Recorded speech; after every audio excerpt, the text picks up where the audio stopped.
In this visualization of a standard multiple linear regression equation, we predict our target variable, y, using a series of input variables, each weighted by a specific beta coefficient.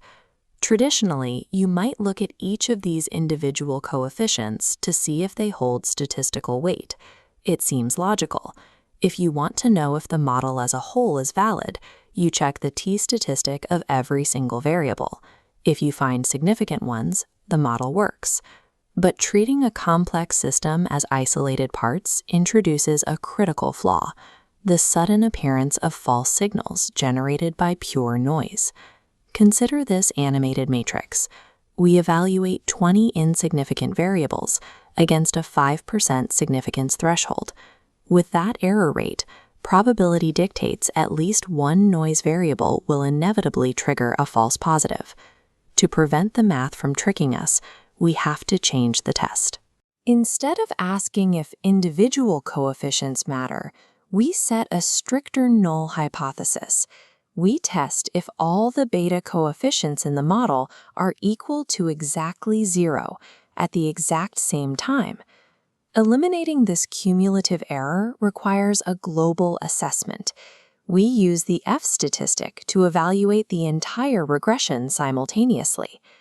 Looking at this ANOVA table, we see the structural math. The numerator of our F-Statistic is the mean square of the regression, calculated by taking the regression sum of squares and dividing it by k. The denominator is the mean square error.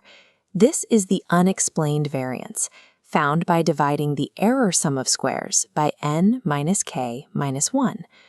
Dividing these two mean squares gives us the formal definition of the global F-statistic, shown here in equation 4.1. Those divisors matter. The k tracks the exact number of predictive parameters we've added, while n represents the total number of observations in our dataset. What this ratio actually measures is the strength of the model's signal against the noise of its errors, directly penalized for every degree of freedom consumed to achieve that fit. Since the F-statistic measures the ratio of explained variance to unexplained variance, it evaluates the exact same underlying reality as r squared, the coefficient of determination. Through a specific algebraic transformation, we take the raw ratio of regression sum of squares over error sum of squares and divide both by the total sum of squares. The numerator collapses into the exact mathematical definition of r squared. The denominator, error sum of squares divided by total sum of squares, represents the remaining unexplained variance, which mathematically equates to 1 minus r squared. This yields equation 4.2 in our source material. By factoring back in the degrees of freedom, we have a complete transformation linking the raw F-statistic directly to r squared. Evaluating the proportion of explained variance, or calculating global significance, yields the same result. The data confirms the model's validity through two interconnected formulas. Once a baseline model is established, you frequently need to test the impact of adding new independent variables. We face a mathematical guarantee.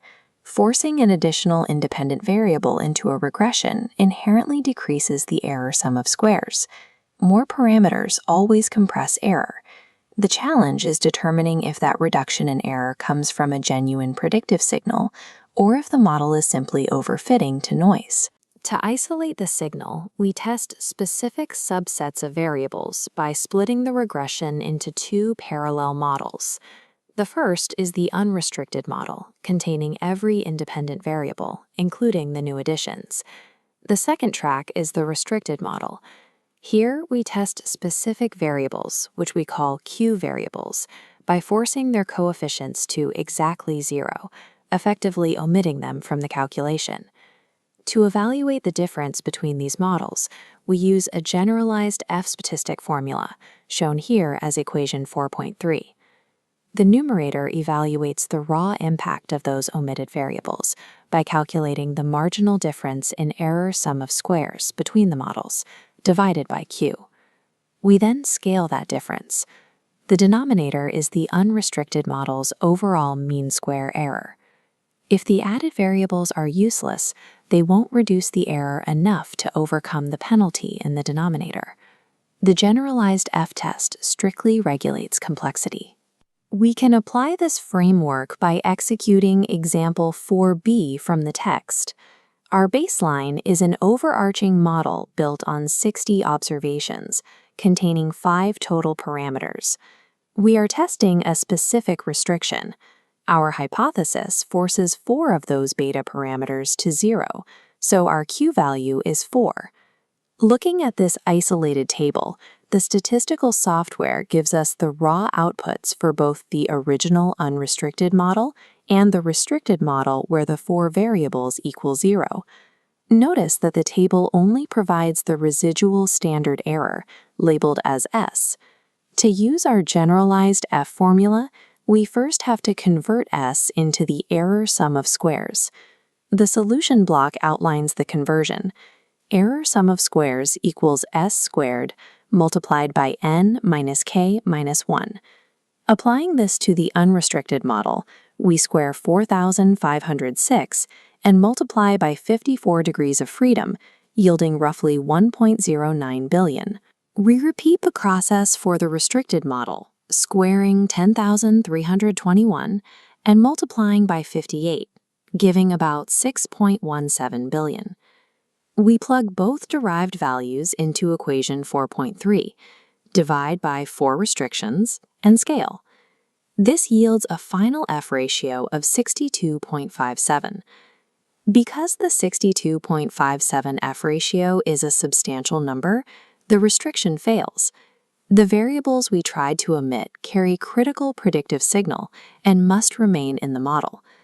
These different applications of the F-statistic, whether testing the entire model or a specific subset, are not isolated equations. They derive from a singular underlying geometric logic. Framing Table 4.1, we see the complete conceptual map aligning global against restricted tests. Equation 4.1 maps directly to 4.3. The global F-test is simply a restricted test taken to its logical extreme, where all k parameters in the model are simultaneously forced to 0.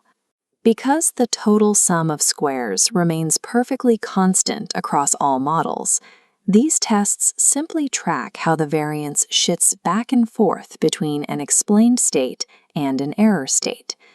This logic holds true down to the narrowest possible test.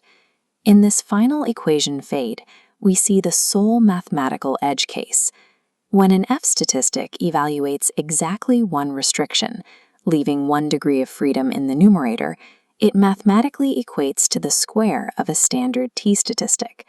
From a single variable to the complete multivariable framework, the F-statistic calculates the strict boundary between noise and validity. I seen folks rob banks with less hesitation than you got for hitting subscribe.